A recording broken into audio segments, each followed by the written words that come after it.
Hello there, CASA parents, specifically parents of kiddos who are writing in journals. Miss Mia here, hey. And I am making this video to serve as a tutorial full of tips and tricks and instructions to help you help your little one make entries in their journal. Here is a journal right here. Your child's journal went home on the last day of school before the closure, which feels like an eternity ago to me. And you'll be getting new fresh journals in one of the work packages coming soon to you as well, in case this one is getting full or already is full. So journals are a great tool because they give your child the opportunity to practice and implement writing conventions that they've been learning, such as grammar, spacing, letter formation, sentence structure, punctuation, spelling. I could go on and on. So encompassed in this piece of work is practice for all of those things. And those are all rules of writing that are second nature to us, but challenging for a child. So this can be a lofty piece of work, especially to a novice writer. So hopefully this video will help make the journal writing experience easier and more fruitful for your little one and you. Let's begin by telling you what you will need. You will need this journal. This one belongs to Rowan, so I'm not really allowed to write in it. I might get in big trouble, but here's the journal. A pencil, an eraser, a finger for spacing, because we don't have any spacers at home, is my guess. You guys don't have spacers at home, so they use their finger to remind them to leave a space between words, and your finger is about the size of the space that should be left between words. And then you have this numbers and letters writing chart. So each of your children should be familiar with this because they use this all the time at school. This also came home on the last day of school. Let us know if it's gotten lost in the shuffle and we can give you another one. But whenever a child sits down to write, I give them one of these and they can reference it to see the correct placement and formation of lowercase, uppercase letters and numbers and punctuation. So this is important to have beside them, and I have them refer back to it often.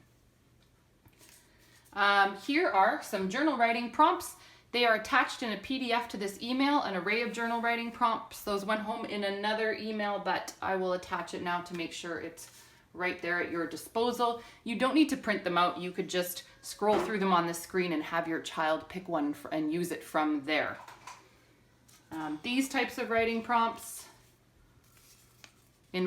they would first copy the beginning of the sentence and then say these 3 dots mean Rowan's words go here. So don't copy the dots, you finish the sentence with your own words.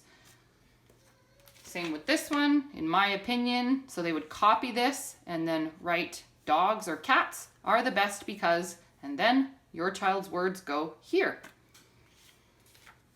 And then there are just some interesting picture prompts to inspire their imagination. So please always allow your child to write from their imagination if they already have something in mind. These prompts are to facilitate a journal entry if they're not choosing anything on their own to write about that day. Okay, so we're ready to begin a journal entry. So I've swapped out Rowan's journal for this white and blue lined paper, but it's the same paper that you see in a journal. There you go. She's obsessed with drawing trees. And I'll just let you in on some of the lingo that we use. So, blue and white lined paper, we call the top section here the sky, the blue part the sea, and this bottom white section under the sea. So short letters swim in the sea, like A and C, A and K. They fill the whole space of the sea. Tall letters start at the top of the sky and also fill the space of the sea. So they fill the sky and the sea. And hanging letters fill the sea and then go under the sea. So the lingo is short, tall, hanging, sky, sea, under the sea. Your children will be familiar with this lingo. Okay, let's start our journal entry. So let's assume that Rowan has picked this picture. The first thing I would ask her to do is articulate verbally for me what she wants to say about this picture. So she would start chatting and say, I see 6 boys on a bike.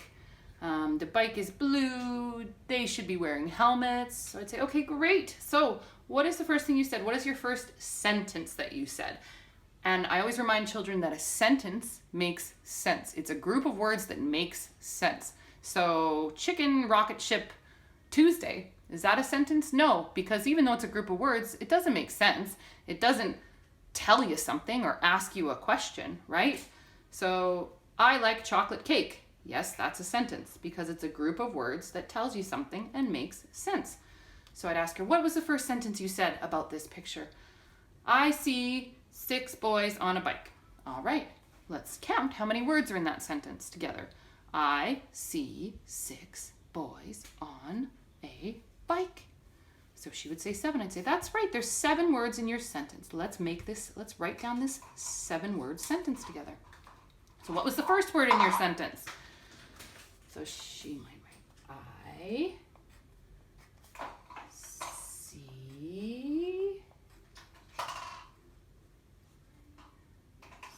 6.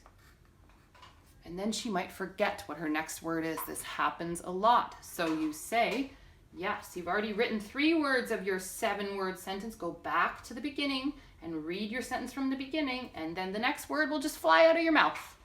So they'd go back, I see 6 boys. Right. Boys on. And this could happen a few times that they forget when writing the same sentence. So just keep telling them to go back to the beginning, read their sentence from the very first word, and then the next word will just organically come out of their mouth. A bike. Okay. Any child who's writing in a journal has been taught about capitalization and end punctuation. So you can hold them accountable for these things. So you would definitely make sure they've used a capital letter at the beginning of their sentence and that they're ending their sentence with the proper punctuation. So at this point, I might say, is your sentence done? Is it finished? And then if they say yes, I would be like, that's a trick question. We never take a vacation. And then they might say from punctuation, because that's a little catchphrase that we use. And then at that point, hopefully, they would stick a period on the end. So never take a vacation from punctuation. Every sentence must end in either a period, a question mark, or an exclamation point. So that's the steps of writing a sentence. Oh, look, you've completed your sentence. Let's count and see if all 7 words are there. 1, 2, 3, 4, 5, 6, 7. Okay, what was the next sentence you wanted to write about this picture of the 6 boys on a bike?